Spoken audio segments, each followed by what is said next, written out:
Hello all, చౌడేకాయ కారం ఎలా చేసుకోవాలో చూపిస్తాను రండి. ఇది రాయలసీమ స్పెషల్ అనమాట. దీన్ని గోరుచిక్కుడుకాయ అని కూడా అంటాము. వీటికి అన్ని పచ్చి ఇంగ్రీడియంట్సే వేస్తాము, బట్ టేస్ట్ అయితే చాలా బాగుంటుంది.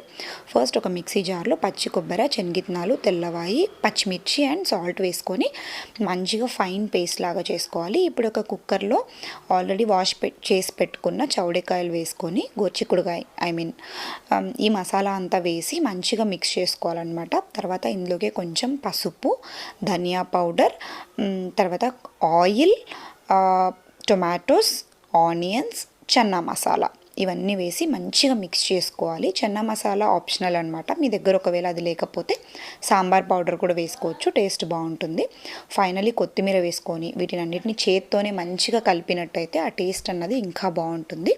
బాగా మిక్స్ చేసేసి ఒక 3 విజిల్స్ మనము ఉడికించుకున్నట్టయితే మనకు కర్రీ అన్నది రెడీ అయిపోతుంది అనమాట. అంతే అండి. See you in next video.